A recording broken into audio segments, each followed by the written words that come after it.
नमस्कार विद्यार्थी मित्रांनो. तर आजच्या लेक्चरमध्ये मी तुमच्यापैकी खूप साऱ्या विद्यार्थ्यांचे ज्यांनी माझ्या मागील व्हिडिओच्या कमेंट बॉक्समध्ये खूप सारे डाऊट्स विचारले होते, तर तेच डाऊट्स आणि त्याच क्वेश्चन्सना आन्सर करण्याचा प्रयत्न करणार आहे.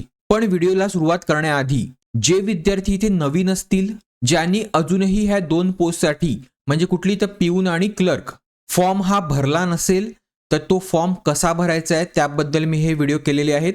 तर ते तुम्ही आधी नक्की बघा. क्लिअर आहे? तर चला सुरुवात करूया आजच्या व्हिडिओला. आता बघा, सगळ्यात महत्त्वाचा क्वेश्चन किंवा सगळ्यात महत्त्वाचा जो डाऊट येत आहे विद्यार्थ्यांच्या मनात, तो म्हणजे ही क्लर्क ह्या पोस्टसाठी ग्रॅज्युएशन ह्या कॉलममध्ये तुम्हाला कुठले मार्क्स हे फिल करायचे आहेत. म्हणजेच तुमच्या 3 वर्षाचे मार्क, जर तुमची डिग्री ही 3 वर्षाची असेल तर हे 3 वर्षाचे मार्क्स फिल करायचे आहेत का फक्त शेवटच्या वर्षाचे मार्क्स हे फिल करायचे आहेत?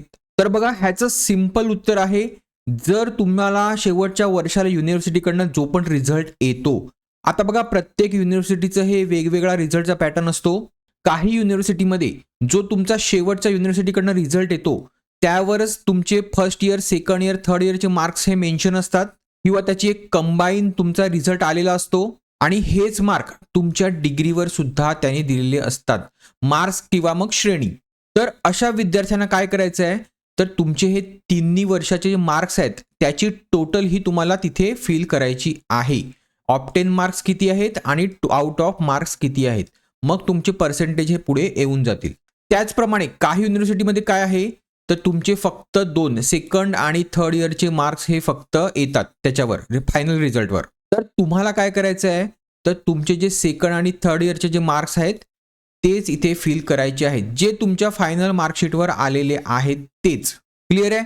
जर तुम्हाला 3 वर्षाचे मार्क्स आले असतील तर 3 वर्षाचे फिल करा, शेवटच्या वर्षाचेच फक्त आले असतील तर शेवटच्या वर्षाचेच फिल करा. फक्त तुम्हाला इथे सगळ्यात महत्त्वाचं काय आहे, तर तुम्हाला डीवीला जाताना तुम्ही जे पण फिल केलं आहे, समजा सेकंड आणि थर्ड इयरचे तुम्ही मार्क्स फिल केले आहेत, तर तुम्हाला सेकंड इयर आणि थर्ड इयरच्या मार्कशीट्स आणि तुमची जी डिग्री आहे ती तुम्हाला घेऊन जायचं आहे डीवीला. क्लिअर आहे? असं नाही झालं पाहिजे की मी सेकंड आणि थर्ड इयरचे केले आहेत आणि फक्त थर्ड इयरची डिग्री घेऊन जातोय. डीवीचं सिंपल मिनिंग आहे, तुम्ही जे पण इथे फिल करत आहात ॲप्लिकेशनमध्ये ते किती व्हॅलिड आहे हे तुम्हाला तिथे दाखवायचं असते. ठीक आहे?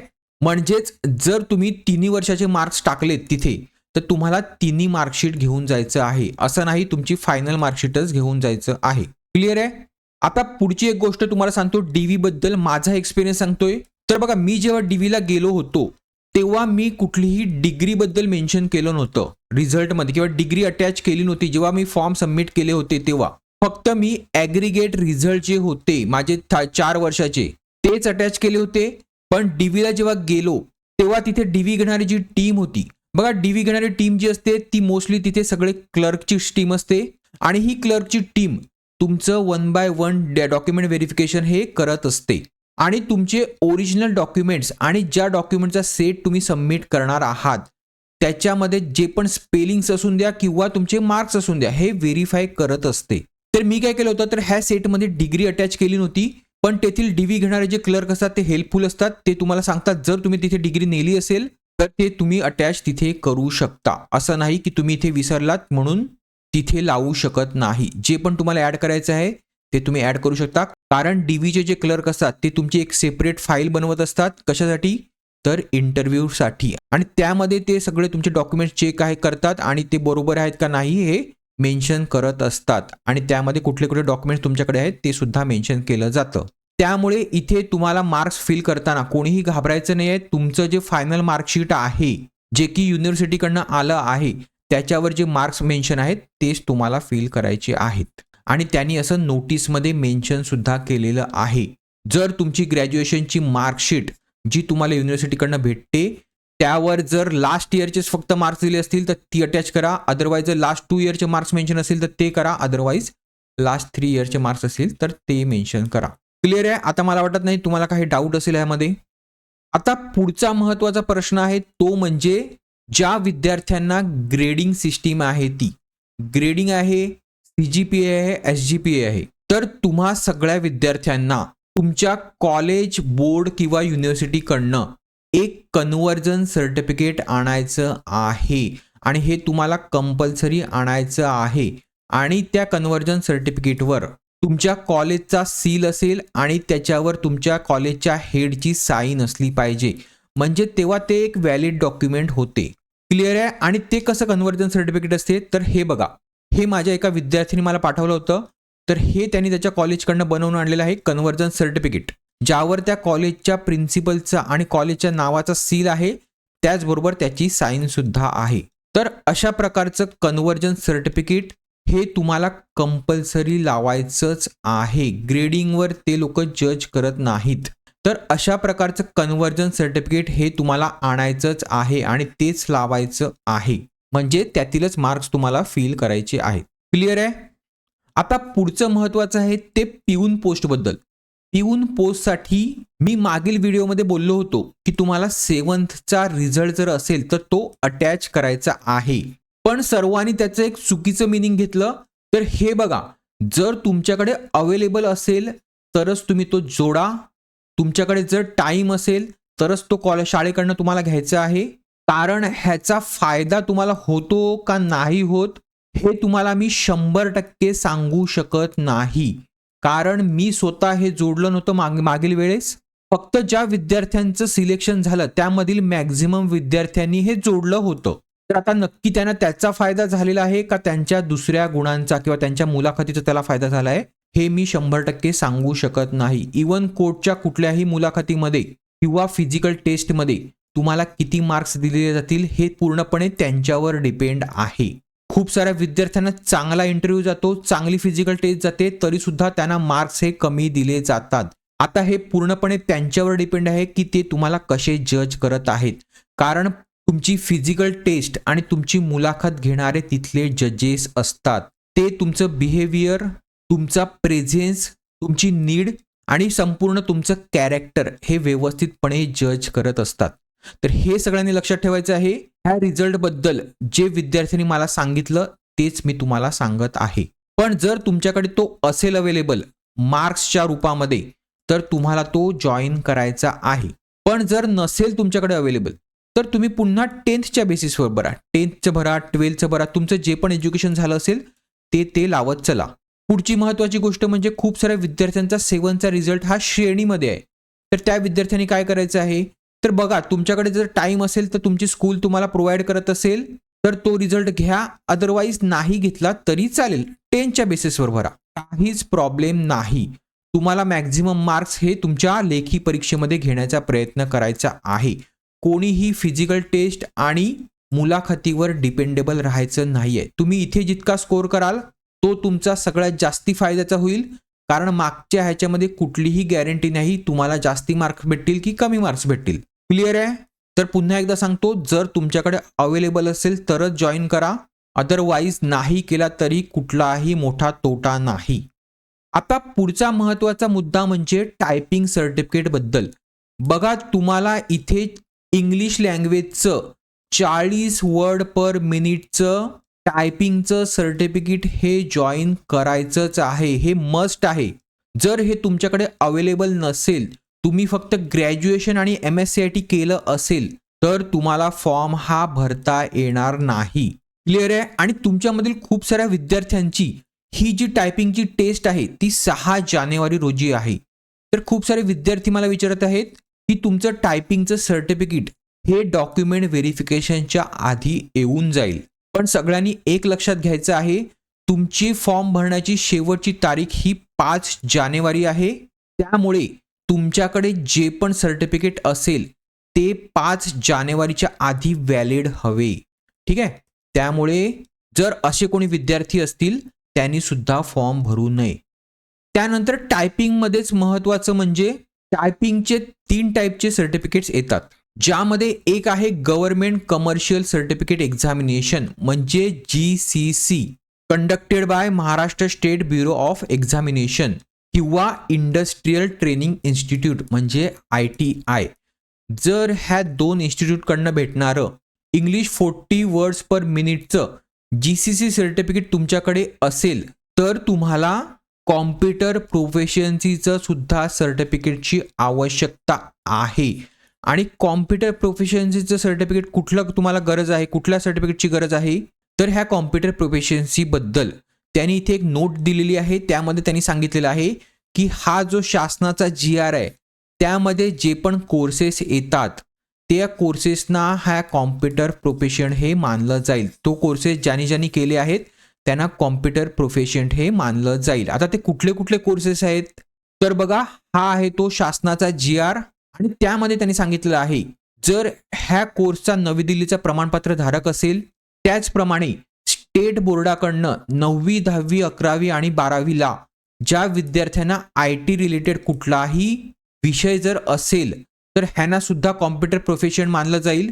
त्यानंतर CBSEचे जे विद्यार्थी असतील त्यांना 10वी किंवा 12वीला जर IT रिलेटेड कुठलाही विषय असेल त्यांना सुद्धा मानलं जाईल.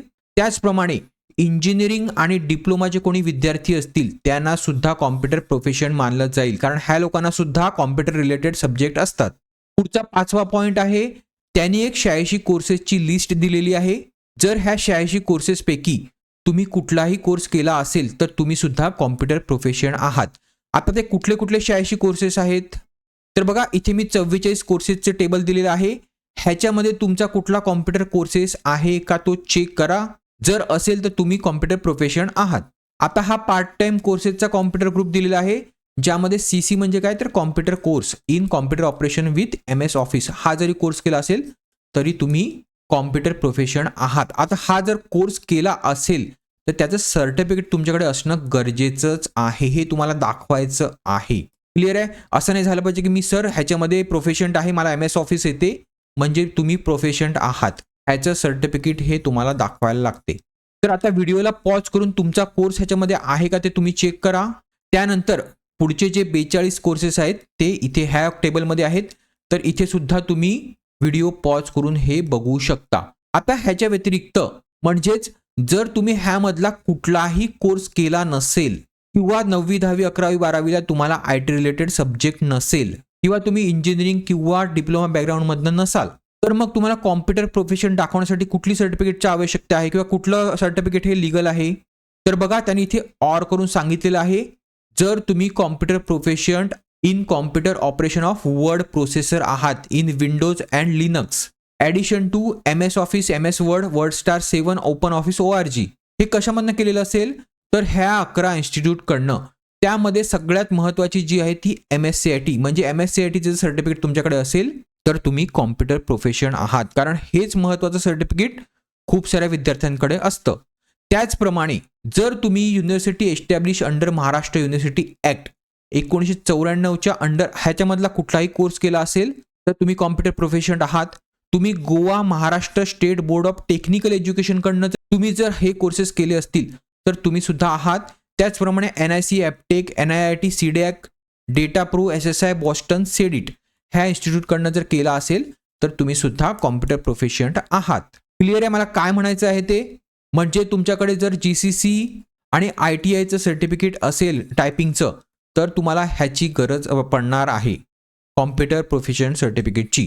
पण जर तुमच्याकडे GCC TBC म्हणजेच government certificate in computer typing basis course conducted by Maharashtra state council of examination म्हणजे MSCE हे जर सर्टिफिकेट अवेलेबल असेल GCC TBC तर तुम्हाला कॉम्प्युटर प्रोफेशन ह्या सर्टिफिकेटची गरज नाही. जे पण मगाशी आपण कोर्सेस बघितले त्याची कसलीही गरज नाही. तुमचं एकच सर्टिफिकेट इनफ आहे. क्लिअर आहे. आता पुढची डिफिकल्टी आहे ती म्हणजे एज लिमिटमध्ये. खूप सारे विद्यार्थी मला विचारत होते की SEBC साठी मॅक्झिमम एज लिमिट काय आहे. आता त्यांनी ॲडव्हर्टाइजमेंटमध्ये दिलेलं आहे की जनरल कॅटेगरीसाठी मॅक्झिमम 38 आहे. शेड्यूल कास्ट म्हणजे SC, ST, OBC आणि SBC ह्या 4 प्रवर्गासाठी 43 वर्ष हे एज लिमिट आहे. आणि जे हायकोर्टचे आणि गव्हर्नमेंट एम्प्लॉई आहेत त्यांच्यासाठी कुठलंही एज लिमिट नाही आहे. त्यामुळे जे SEBC वाले असतील त्यांना ओपन कॅटेगरी किंवा जनरल कॅटेगरीमध्येच एज लिमिट तुमचं आहे हे मानायचं आहे. तर एक महत्त्वाचं लक्षात घ्या, ह्या भरतीसाठी कुठलंही रिझर्वेशन नाही आहे. जे पण रिझर्वेशन आहे ते फक्त पर्सन विथ डिसेबिलिटीज ह्यांच्यासाठीच आहे. 4% त्यांच्यासाठी पोस्ट ह्या रिझर्व आहेत. पण ह्या ज्या पोस्ट त्यांच्यासाठी रिझर्व केलेल्या आहेत त्याच्या रिगार्डिंग अजून कुठल्याही गाईडलाईन्स आलेल्या नाहीत. कुठं कोणाकडनं? तर हायकोर्टकडनं. त्यामुळे त्यांचं एज लिमिट काय असेल ते अजूनही स्पेसिफाईड नाही. त्यामुळे त्यांनी जनरल कॅटेगरीचं जे एज लिमिट आहे तेच मानून चालायचं आहे आणि फॉर्म हा भरायचा आहे. क्लिअर आहे? आता पुढची महत्त्वाची डिफिकल्टी विद्यार्थ्यांना येत आहे ती म्हणजे विद्यार्थ्यांचा ट्रान्झॅक्शन रेफरन्स नंबर तर जनरेट होत आहे पेमेंट केल्यानंतर, पण जेव्हा ते इथे फिल करत आहेत तेव्हा त्यांना हा रेफरन्स नंबर ऑलरेडी यूज असा मेसेज येत आहे. तर सगळ्यांनी लक्षात घ्यायचं आहे, जेव्हा तुम्ही पेमेंट विंडोवर जाल तुम्हाला इथे जेव्हा इन्फॉर्मेशन भरायची असते ती इन्फॉर्मेशन तुम्हाला सेम टू सेम स्पेलिंग सुद्धा, तुमचा मोबाईल नंबर सुद्धा, तुमचा ईमेल आयडी सुद्धा आणि तुमची डेट ऑफ बर्थ सुद्धा हे एकदम तसंच्या तसं डिक्टो कॉपी करून टाकायचं आहे. कोणीही इथे चुकायचं नाहीये. त्याचप्रमाणे इथे जेव्हा तुम्ही तो रेफरन्स नंबर टाकाल तिथे कुठलाही स्पेस तुम्हाला यूज करायचा नाहीये. स्पेस सुद्धा नाही, कॉमा सुद्धा नाही. तर हे सगळ्यांनी लक्षात घ्या. आणि तरी सुद्धा हा प्रॉब्लेम येत असेल, तुम्ही पेमेंट केलेलं आहे, तुम्ही फॉर्म भरत आहात आणि तुम्हाला इथे तसा मेसेज फ्लॅश होत आहे, तर तुम्हाला काय करायचं आहे? पुन्हा विंडो क्लोज करायची आहे, पुन्हा पूर्ण ब्राउझर हे रिफ्रेश करायचं आहे आणि पुन्हा ह्या इथे येऊन पुन्हा फॉर्म हा पूर्णपणे फिल करायचा आहे आणि पुन्हा तुम्हाला हा रेफरन्स नंबर तो तुम्ही केलेल्या पेमेंटचा इथे टाकायचा आहे आणि तुमची पेमेंटची तारीख ही सुद्धा महत्त्वाची आहे, ही सुद्धा तुम्हाला व्यवस्थित चेक करायची आहे. मग होपफुली तुमचं ॲप्लिकेशन हे सबमिट होईल. क्लिअर आहे? कारण एका विद्यार्थ्याच्या बाबतीत असंच घडलं होतं, मी त्याला सेम सजेशन दिलं होतं आणि त्याचा फॉर्म हा सबमिट झालेला आहे. आता तुम्हाला असा प्रॉब्लेम जर पुन्हा पुन्हा येत असेल, हे करून सुद्धा येत असेल, तर तुम्हाला बॉम्बे हायकोर्टच्या हेल्पलाईन नंबरवर कॉल करायचा आहे आणि कंप्लेंट तुमची रेज करायची आहे. जितके जास्ती लोक कंप्लेंट रेज करतील त्या इश्यूविषयी तितक्या लवकर तो इश्यू हा क्लिअर होईल. क्लिअर आहे? आणि ही कंप्लेंट कधी करणार तुम्ही? तर 10:30 नंतर करायची आहे. 10:30 मी सांगेल 11 नंतर करा, 11 AM नंतर करा आणि ती 5:30च्या आधी तुम्हाला करायची आहे. ह्या टाइम अवर्समध्ये तुम्हाला करायची आहे. आता पुढचा एक क्वेश्चन होता की तुम्ही फोटो आणि साईन जेव्हा अपलोड करत आहात तेव्हा तुम्हाला इथे एरर फ्लॅश होत आहे. जे लोक मोबाईलवरनं फोटो किंवा सिग्नेचर अपलोड करत आहेत त्यांना. तर बघा, तुमचा फोटो आणि तुमच्या सिग्नेचरचं जे नाव असेल त्यामध्ये कुठलाही स्पेस किंवा डॅश ही यूज केलेली नसावी. तुमचं नाव सिंपल असावं, जसं की upload.jpg.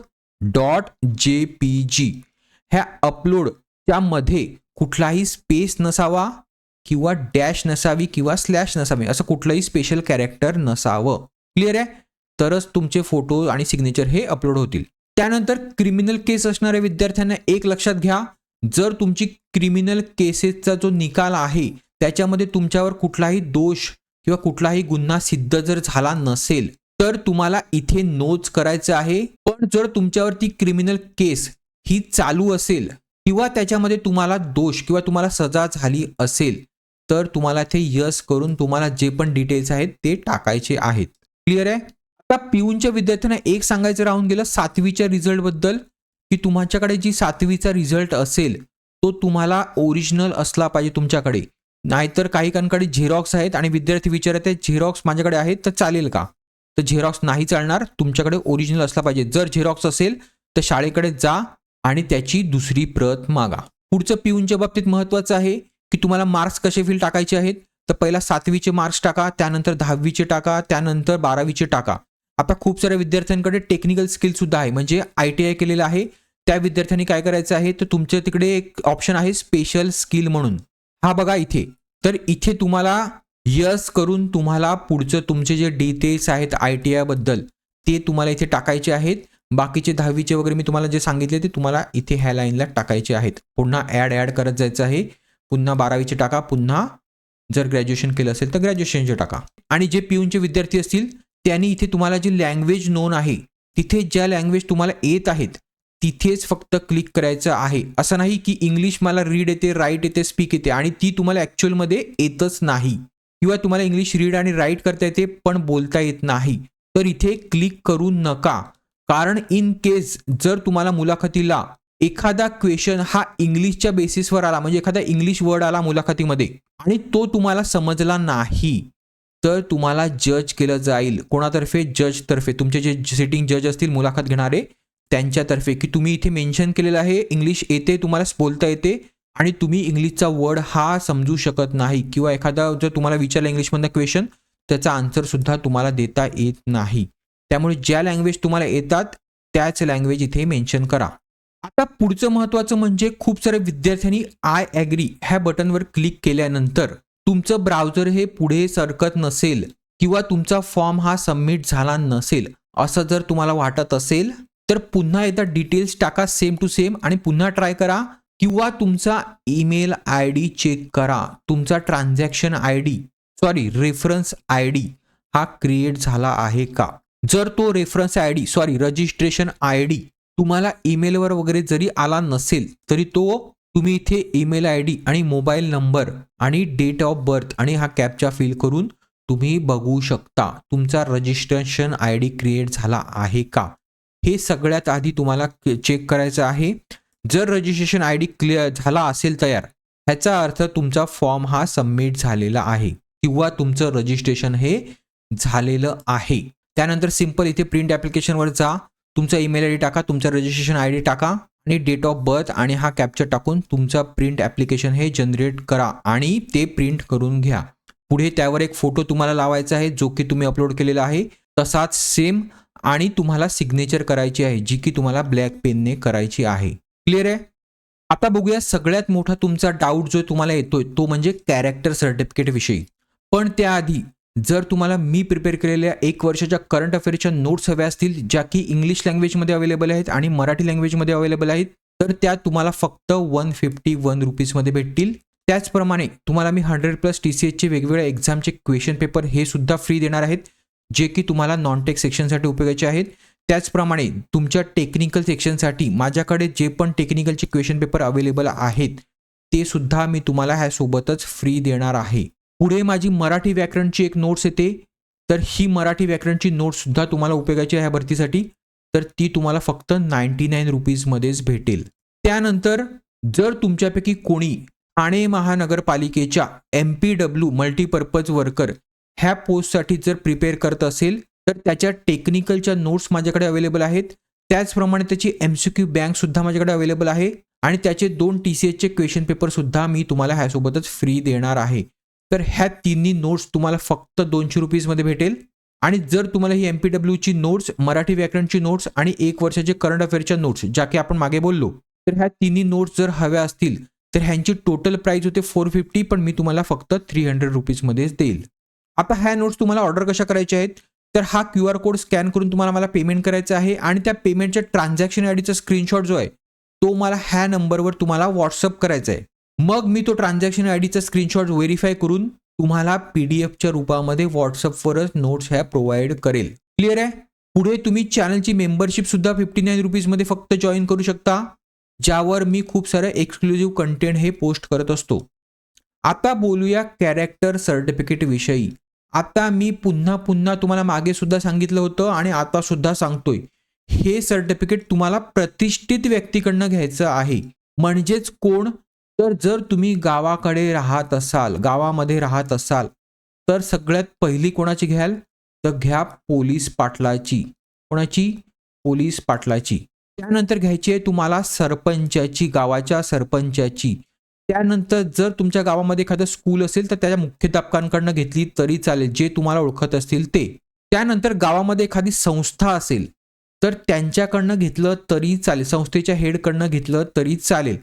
त्यानंतर कोणी एखादा असा व्यक्ती असेल जो सैन्यातनं रिटायर वगैरे झालेला व्यक्ती असेल तर त्या व्यक्तीकडनं घेतलं तरी चालेल.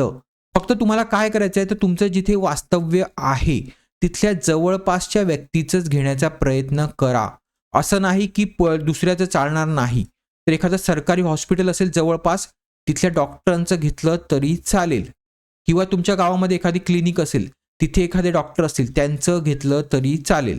फक्त ज्यांच्याकडून पण घ्याल त्यांना तुम्हाला एक आयडिया द्यायची आहे की मी हे कशासाठी घेत आहे, कारण पुढे तुमचं ह्याचं व्हेरिफिकेशन होणार आहे. त्यांच्या मार्फत त्यांचा नंबर इथे येणार आहे, त्यांचा ॲड्रेस इथे येणार आहे, त्यांचं ऑक्युपेशन इथे येणार आहे. त्यामुळे त्यांचं व्यवस्थित तुम्हाला डिटेल्स जे पण आहे ते त्यांना सांगायचे आहेत, कशासाठी हवं आहे, प्लस त्यांचं व्हेरिफिकेशन होणार आहे हे सुद्धा त्यांच्या कानावर घाला. कारण बघा तुमच्यापैकी खूप सारे विद्यार्थी मला विचारत होते की आमदाराचं घेतलं चालेल का, खासदाराचं घेतलं चालेल का. तर बघा अशा व्यक्ती ज्या असतात त्यांच्याकडे ऑलरेडी खूप सारं काम असते. बघा एखादं जर व्हेरिफिकेशन आलं आणि त्यांनी ते तुम्हाला ओळखत नसतील असं सांगितलं तर तुम्हाला प्रॉब्लेम येऊ शकतो. त्यामुळे अशा व्यक्तीचे घ्या जो तुमच्या जवळचा असेल, जो तुमच्या परिचयाचा असेल.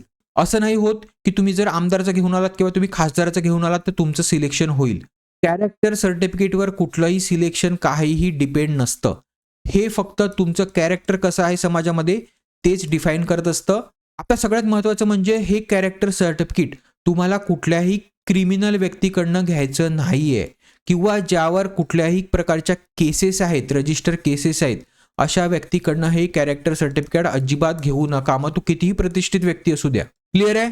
तर आता कॅरेक्टर सर्टिफिकेटमध्ये काय काय येईल, तुमचं नाव येईल, तुमच्या गार्डियनचं नाव येईल, त्यानंतर तुमचा ॲड्रेस येईल आणि ज्या प्लेसला घेतलेला आहे सिग्नेचर किंवा कॅरेक्टर सर्टिफिकेट ते प्लेस इथे येईल आणि इथे तुम्हाला त्याची डेट टाकायची आहे. आणि ही डेट कुठली असली पाहिजे, तर तुमची जेव्हा ॲडव्हर्टाईज निघालेली आहे त्या ॲडव्हर्टाईजच्या नंतरची डेट असली पाहिजे.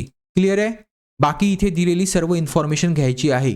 इथे सील घ्या त्याचं आणि इथे साईन घ्या. जर सील नसेल त्याच्याकडे तरी सुद्धा चालेल, फक्त सिग्नेचर घेतली तरी चालेल. बाकी ही सगळी इन्फॉर्मेशन त्याला भरायची आहे. आणि जर ही इन्फॉर्मेशन त्यांनी स्वतःच्या हँडरायटिंग मध्ये दिली तर वेल अँड गुड, पण जर स्वतःच्या हँडरायटिंगमध्ये ही इन्फॉर्मेशन देत नसेल तर तुम्ही इथे भरलं तरी चालेल, फक्त त्याची सिग्नेचर घ्या. त्याची सिग्नेचर ही तुम्ही करू नका. क्लिअर आहे. पण शक्यतो त्याच्याकडनंच भरून घ्या. आता पुढचा महत्त्वाचा मुद्दा आहे तो म्हणजे तुम्हाला इथे नाव काय टाकायचं आहे. कारण खूप सारे विद्यार्थ्यांचं काय झालंय, सर्टिफिकेटवर नाव वेगळं आहे, आधार कार्डवर नाव वेगळं आहे आणि दुसरे काही डॉक्युमेंट्स असतील त्याच्यावर नाव वेगळं आहे. आता एक लक्षात घ्या, इथे तुम्हाला हेच नाव टाकायचं आहे जे तुमच्या 10th किंवा 12thच्या सर्टिफिकेटवर असेल ते, रिझल्टवर असेल ते. आणि बाकी ज्या ठिकाणी पण तुमचं नावामध्ये मिस्टेक आहे, स्पेलिंगमध्ये मिस्टेक आहे, ते तुम्ही अपडेट करा. जर आधार असेल तर अपडेट होते, पॅन असेल तर अपडेट होते आणि जे अपडेट करता येत नाही त्या रिगार्डिंग तुम्हाला ॲफिडेव्हिट करायचं आहे. त्यानंतर पुढचं म्हणजे पोस्टल ॲड्रेस. आता हा ॲड्रेस कुठला टाकायचा, मी सांगेल तुम्हाला परमानंट ॲड्रेस टाकण्याचाच प्रयत्न करा. जरी तुम्ही शहरामध्ये कुठे राहत असाल टेम्पररी, पण तुमच्या गावाकडचा पत्ता असेल तर हाच पत्ता जास्ती करून टाकण्याचा प्रयत्न करा. पण असं नाही झालं पाहिजे की हा पत्ता तुम्ही टाकताय आणि तिथे कोणीही व्यक्ती राहत नाही, असं नाही झालं पाहिजे. जर तुमच्या परमानंट ॲड्रेसवर कोणीही तुमच्या घरातली व्यक्ती राहत असेल तरच हा ॲड्रेस इथे मेन्शन करा. अदरवाईज तुमचा करंट ॲड्रेस दिला तरी चालेल. क्लिअर आहे. आता लॉच्या विद्यार्थ्यांना मी पुन्हा एकदा सांगतो, तुम्हाला इथे ग्रॅज्युएट सिलेक्ट करायचं आहे आणि तुमची जी स्ट्रीम आहे म्हणजे तुमची जी LLB आहे ती 3 वर्षाची आहे का काय ते तुम्हाला इथे सिलेक्ट करा. पहिल्यांदा ती 3 इयरची करा, ज्यांनी 3 इयरचं केलं आहे त्यांनी, आणि नंतर मग हे बाकीचे डिटेल्स तुम्हाला टाकायचे आहेत. पण ज्यांचं 5 वर्षाचं आहे त्यांनी काय करायचं आहे, तर तुम्हाला 3rd इयरचे सुद्धा डिटेल्स टाकायचे आहेत आणि नंतर पुढे पुन्हा ग्रॅज्युएट सिलेक्ट करून 5 वर्षाचे डिटेल्स सुद्धा टाकायचे आहेत किंवा मार्क्स हे फिल करायचे आहेत. क्लिअर आहे. आता पुढचं महत्त्वाचं एक, तुमचं एक्झाम झाल्यानंतर तुम्हाला तुमचं ॲडमिट कार्ड हे जपून ठेवायचं आहे. कोणीही ॲडमिट कार्ड, जरी तुम्हाला एक्झाम कशीही गेलेली असली तरी तुम्हाला ॲडमिट कार्ड हे जपूनच ठेवायचं आहे. कारण तुमच्या पुढील प्रोसेसमध्ये ॲडमिट कार्ड हे लागते. तुम्हाला ॲडमिट कार्ड शिवाय हायकोर्टच्या परिसरामध्ये एंट्री दिली जाणार नाही. पुढे जे गव्हर्नमेंट एम्प्लॉई असतील त्यांना नो ऑब्जेक्शन सर्टिफिकेट हे घ्यायचं आहे त्यांच्या हेडकडनं. आता पुढचा अजून एक एरर येत आहे, तो म्हणजे ॲड्रेसमध्ये एरर येत आहे. तर बघा ॲड्रेसमध्ये कुठलाही डॅश किंवा स्लॅश किंवा कॉमा हा तुम्हाला यूज करायचा नाही आहे. कारण हे जर तुम्ही यूज केलात तर तुम्हाला खूप जणांना इथे एरर येत आहे.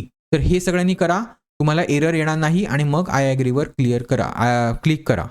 आता खूप सारे विद्यार्थी मला सांगतील सर त्यांनी गाईडलाईन्स दिली आहे त्यामध्ये त्यांनी इथे सांगितलेलं आहे की तुम्ही कॉमा डॅश आणि स्लॅश यूज करू शकता ॲड्रेस फील्डमध्ये. पण बघा तुमच्यापैकी खूप साऱ्या विद्यार्थ्यांचं हे होत नाहीये, म्हणून मी तुम्हाला सांगतो जर होत नसेल तर ते काढा, अदरवाईज ठेवलं तरी चालेल.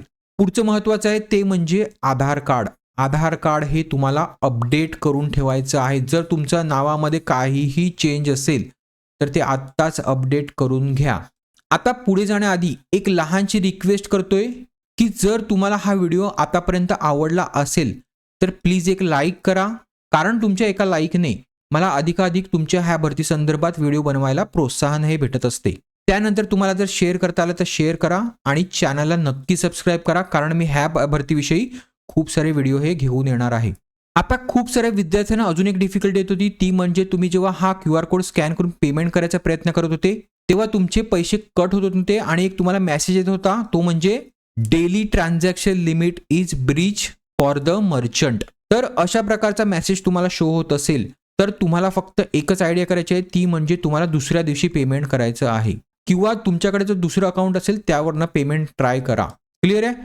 चला, होप करतो तुम्हाला हा व्हिडिओ आवडला असेल, आणि आवडला असेल तर व्हिडिओला लाईक करायला विसरू नका, शेअर करायला विसरू नका आणि चॅनलला सबस्क्राईब करायला विसरू नका. त्याचप्रमाणे अजून जर तुम्ही व्हिडिओ अकॅडमीचं टेलिग्राम चॅनल जॉईन केलं नसेल तर त्याची लिंक तुम्हाला डिस्क्रिप्शन बॉक्समध्ये भेटेल किंवा तुम्ही हा QR कोड स्कॅन करून सुद्धा जॉईन करू शकता. थँक्यू.